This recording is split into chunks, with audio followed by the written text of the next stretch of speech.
Hello everyone, मेरा नाम महावीर है और बाय प्रोफेशन में एक आर्किटेक्ट हूँ। अगर आप आर्किटेक्चर सॉफ्टवेयर को मास्टर करना चाहते हैं तो आप बिल्कुल सही जगह पर आए हो। इस चैनल पर मैं आपके साथ शेयर करूंगा रेविट, बीम टूल्स और अलग अलग सॉफ्टवेयर की डिटेल्ड वीडियोस और प्रैक्टिकल टिप्स। तो अगर आप भी अपने स्किल्स अपग्रेड करना चाहते हैं तो चलिए आज के वीडियो से शुरुआत करते हैं। हेलो टू एवरीवन, आज हम सीखेंगे कि रेविट के अंदर प्रोजेक्ट ब्राउज़र और प्रॉपर्टी पैलेट का क्या इंपॉर्टेंस है। तो उसके लिए एक बार सबसे पहले हम मॉडल में न्यू में एक मेट्रिक वाला डिसिप्लिन सिलेक्ट कर लेते हैं और उससे एक नया प्रोजेक्ट स्टार्ट कर देते हैं। तो सबसे पहले जो आपको बाय डिफ़ॉल्ट स्क्रीन नज़र आ रही है ये हमारा पूरा एक व्यू पोर्ट है। व्यू पोर्ट के अंदर आपको काफ़ी सारी लाइंस वगैरह नज़र आ रही होगी। लेफ्ट में प्रॉपर्टी पैलेट है और इसी के नीचे प्रोजेक्ट ब्राउज़र है। मान लो अगर आपको प्रोजेक्ट ब्राउज़र और प्रॉपर्टी पैलेट नज़र नहीं आ रहा तो उसके लिए आप पूरी स्क्रीन पर कहीं पर भी राइट क्लिक करके प्रॉपर्टी पर क्लिक करेंगे तो आपका प्रॉपर्टी पैलेट ओपन हो गया है। प्रोजेक्ट ब्राउज़र के लिए राइट क्लिक करके ब्राउज़र में प्रोजेक्ट ब्राउज़र पर सिलेक्ट करना है आपको।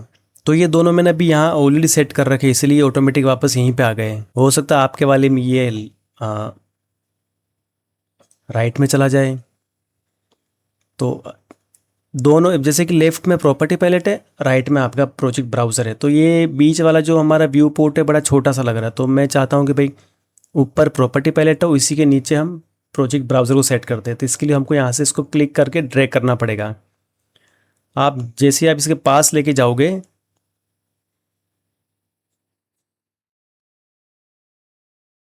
तो ये हल्का सा ब्लू कलर का रेक्टेंगल बनेगा। यहाँ पर इसको आपको ड्रैग को छोड़ देना है।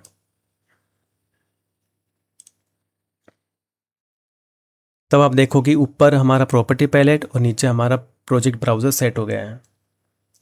तो इस व्यू पोर्ट के अंदर आपको जो सबसे पहले बाहर की तरफ जो ये डार्क लाइन नज़र आ रही है ये एक्चुअली में हमारा क्रॉप व्यू है।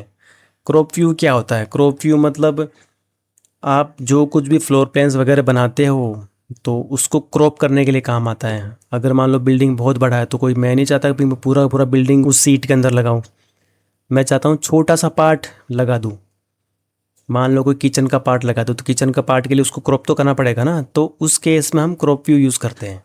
मतलब क्रॉप व्यू एक तरह से 2D समझ लो आप उसको। ये अभी क्रॉप व्यू हमारा लॉक हो रखा है, ठीक है। लॉक हो रखा मतलब आप इसको मॉडिफाई नहीं कर पा रहे। इसके पॉइंट 4 पॉइंट्स होते हैं यहाँ पर। तो अभी वो हमें विजिबल नहीं है क्योंकि इसके ऊपर स्कोप बॉक्स एक्टिवेट हो रखा। अब ये स्कोप बॉक्स क्या होता है? क्रॉप व्यू जैसे एक 2D एलिमेंट होता है वैसे स्कोप बॉक्स हमारा 3D एलिमेंट होता है। स्कोप बॉक्स क्या करता है? पूरे बिल्डिंग को कवर कर लेता है। तो अभी तो चलो ये 2D ड्राइंग में तो आपको 2D में नजर आ रहा है, बस हम 3D में देखते हैं। 3D में देखने के लिए सबसे ऊपर मैंने ये डिफ़ॉल्ट 3D व्यू वाला शॉर्टकट है, इस पर जैसे आप क्लिक करोगे तो ये जो हमारा आइसोमेट्रिक व्यू बना है पूरा, ये जो ग्रीन कलर की डॉटेड लाइन्स है ये स्कोप बॉक्स है। स्कोप बॉक्स मतलब अलग अलग जगह के लिए अलग अलग स्कोप बॉक्स हो सकते हैं। जैसे कि आपके कोई बड़ा सा बिल्डिंग है उसमें 5-6 कैंपस है, उसमें रेसिडेंशियल ब्लॉक अलग है, उसमें इंस्टीट्यूशनल ब्लॉक अलग है। तो आप उसमें सेट कर सकते हो भाई ये इतना सा स्कोप बॉक्स जो बने मेरा रेसिडेंस के लिए बने और ये जो दूसरा स्कोप बॉक्स बने मेरा इंस्टीट्यूशनल बिल्डिंग के लिए। तो ये अलग अलग स्कोप बॉक्स अलग अलग पार्ट के लिए हम डिफाइन कर सकते हैं, जबकि ये 3D में है और क्रॉप व्यू हमारा आता है 2D के अंदर। व्यू पोर्ट में जो कुछ दिख रहा है आप जिस पर क्लिक करोगे उसकी प्रॉपर्टी यहाँ ओपन हो जाएगी। अब वो चाहे स्कोप बॉक्स हो, क्रॉप व्यू है, लेवल्स हो या फिर ग्रिड वगैरह हो, कुछ भी जो कुछ भी आपको दिख रहा है आपको सिर्फ उसके ऊपर क्लिक करना है, उसकी प्रॉपर्टी आपको लेफ्ट में ओपन हो जाएगी। अब प्रोजेक्ट ब्राउजर में क्या होता है कि आपने जितनी भी चीज़ें रेविट के अंदर बना रखी है, आपने अगर सिंगल लाइन भी खींच रखा है ना तो उसका भी डिटेल आपको प्रोजेक्ट ब्राउजर में मिलेगा कि वो लाइन कहाँ पर खींच रखी है आपने। ऑब्वियसली आप किसी न किसी की व्यू पोर्ट के अंदर ही काम करोगे ना। कोई फ्लोर प्लान में आपने कोई फर्नीचर लगा रखा है, उस फर्नीचर की डिटेल क्या है, वो फर्नीचर आप कहाँ ढूंढोगे? ऑब्वियसली वो हमारा प्रोजेक्ट ब्राउजर में सेव होता है। वो सारा फर्नीचर, हमारा फ्लोर प्लान्स वगैरह, हमारी सीट्स, हमारी सेक्शन एलिवेशन और जो भी हमने लिंक वगैरह कर रखा है। अगर हमने कोई फैमिली बना रखी है वो फैमिली भी सारी की सारी इसी के अंदर होगी। कोई आपका स्केड्यूल भी हो सकता है, कोई लीजेंड वगैरह भी हो सकता है इसके अंदर। तो एक बार चलो एग्जांपल के हिसाब से देखते हैं कि भाई कि ये स्कोप बॉक्स वगैरह सारे कैसे काम करते हैं। तो एक बार मैं प्रोजेक्ट ब्राउजर में जाऊँगा, फ्लोर प्लान के अंदर लेवल 1 मतलब मान लो ये हमारा ग्राउंड फ्लोर मान लो एक बार के लिए, ठीक है। तो इस पर क्लिक करके मैं एक बार वापस वही पुराना वाला व्यू खोल देता हूँ। अब इसमें मैं देखता हूँ कि एक मुझे एक छोटा सा कोई बिल्डिंग ब्लॉक बनाना, छोटा सा, ठीक है। तो उसके लिए मैं सबसे पहले वॉल पर जाके एक रेक्टेंगल खींच लेता हूँ। एक चीज़ हमें से ध्यान रखना, आप जब भी वॉल बनाओ ना, जब भी, तो ये नहीं कि बस वॉल पे क्लिक किया तुरंत खींचना चालू कर दिया आपने लाइन। हमेशा हाइट, यहाँ पर आपको पहले पूछेगा भाई हाइट क्या है, उस वो आपको हाइट में बनाना है कि डेप्थ में बनाना है। ऑब्वियसली अभी फ़िलहाल तो मैं हाइट में बना रहा हूँ। हाइट पर मैं इसको लेवल, ये पूछेगा आपको कहाँ तक बनाना है, ठीक है। तो मेरा जो वो होगा लेवल 1 पे स्टार्ट होगा और लेवल 2 पे ख़त्म हो जाएगा। लेवल 2 की हाइट जो भी हमने सेट कर रखी है भाई, 3 मीटर 4 मीटर जो भी हो, एक बार के लिए मैं लेवल 2 रखूँगा। अनकनेक्टेड मत रखो, लेवल 2 रख लो। तो एक बार मैं रेक्टेंगल खींचता हूँ यहाँ से ऐसे, और मैं मान लो इसके अंदर 3-4 कमरे बना देता हूँ, ठीक है। और अब मैं इसको देखूँगा 3D के अंदर, तो आप देखोगे ये मेरे लेवल्स वगैरह नज़र आ रहे हैं। ये मेरा एक छोटा सा बिल्डिंग ब्लॉक है और ये सारे स्कोप बॉक्स इसके बाहर लगे हुए हैं। तो मैं चाहता हूँ इसके ऊपर एक छोटा सा स्कोप बॉक्स लग जाए। व्यू में जाके स्कोप बॉक्स वाला टूल यूज़ करके मैं एक रेक्टेंगल खींचूंगा यहाँ पर, ठीक है। तो अब मैं बाहर क्लिक करके कहीं पर भी ब्लैंक स्पेस में प्रॉपर्टी पैलेट में एक्सटेंड्स के अंदर स्कोप बॉक्स वाले पैरामीटर के अंदर मैं स्कोप बॉक्स 3 पे क्लिक कर देता हूँ। तो ये क्या करेगा, इसके ऊपर एक बाउंड्री बना देगा। तो इसके बाहर का हमें कुछ भी विजिबल नहीं रहेगा, वो चाहे आपका 2D में टेक्स्ट ही क्यों ना हो, 3D का कोई बिल्डिंग ही क्यों ना हो, कोई सिंगल लाइन ही क्यों ना हो, उसके बाहर की सारी चीज़ें बंद हो जाती है, विजिबिलिटी ऑफ हो जाती है इसकी। तो यही फ़ायदा है हमारा क्रॉप व्यू यूज़ करने का। अभी ये लोग हो गया की तरह से, आप इसको मूव नहीं कर सकते। क्रॉप व्यू आप मूव कर सकते हो, पर स्कोप बॉक्स को आप यहाँ से एक बार एक्टिवेट करने के बाद उसको मूव नहीं कर सकते। आप देख रहे हो जैसे कि मूव नहीं हो रहा है।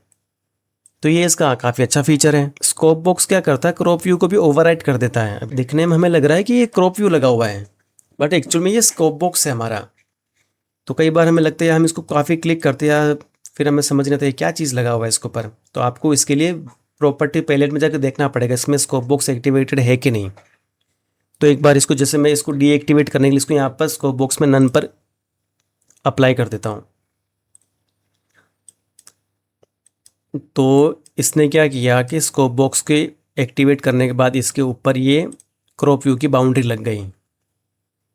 जैसे इसको नन किया, ये हमें वापस विजिबल हो गया हमारा स्कोप बॉक्स। तो एक बार मान लो ऐसी मैंने 3-4 बिल्डिंगें बनाई, ठीक है। तो एक बार मैं कॉपी पेस्ट कर लेता हूँ।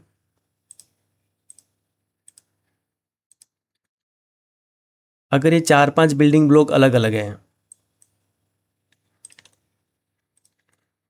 तो मैं इन सबका अलग अलग स्कोप बॉक्स लगा सकता हूँ। तो मैं व्यू में जाऊँगा, व्यू के अंदर स्कोप बॉक्स के अंदर इस बार मैं नाम दे देता हूँ इसको बिल्डिंग 2, और मैंने यहाँ से एक रेक्टेंगल खींच दिया। ये जो व्यू है इसके अंदर मैं चाहता हूँ कि मेरा जो बिल्डिंग 3 है सिर्फ वही विजिबल रहे, बाहर का कुछ भी विजिबल ना रहे। तो मैं क्या करूँगा, इसके लिए प्रॉपर्टी बाहर पहले क्लिक कर लेते हैं ब्लैंक स्पेस में, फिर प्रॉपर्टी में जाके स्कोप बॉक्स के अंदर हम बिल्डिंग 3 को सिलेक्ट कर लेते हैं। जैसे आप उसके ऊपर इस कर्सर को आप बाहर लेके जाओगे वो ऑटोमेटिकली अप्लाई हो जाएगा। इसको हमें बार बार अप्लाई पर क्लिक करने की ज़रूरत नहीं है। जैसे ही कर्सर बाहर गया मतलब अप्लाई हो गया। तो देखा आपने कि ये बाकी की जो 3 बिल्डिंगें थी वो गायब हो गई, क्योंकि इसके ऊपर लग गया हमारा स्कोप बॉक्स। अगर आप इसी को 3D में भी देखते हो तो आप 3D में देखोगे जो स्कोप बॉक्स हमारा पूरा 3D में बना हुआ है। तो ये हमारा बिल्डिंग 1 है, ये 2 है, ये 3 है। तो मैं चाहता हूँ 3D के अंदर भी स्कोप बॉक्स लग जाए। तो इसके लिए मैंने बाहर ब्लैंक स्पेस में क्लिक कर दिया और यहाँ से स्कोप बॉक्स के अंदर मैंने ले लिया बिल्डिंग 3। तो ये मेरा बिल्डिंग 3 के ऊपर ये हमारा स्कोप बॉक्स एक्टिवेट हो गया। अभी आप इसको मूव नहीं कर सकते। स्कोप बॉक्स एक्टिवेट होने के बाद आप स्कोप बॉक्स को मूव नहीं कर सकते। स्कोप बॉक्स को एडिट करने के लिए आपको स्कोप बॉक्स हटाना पड़ेगा, उसके बाद ही आप स्कोप बॉक्स की लाइनें आप कम ज़्यादा छोटी बड़ी कर सकते हो। अभी मान लो इसमें से मैंने स्कोप बॉक्स हटा दिया,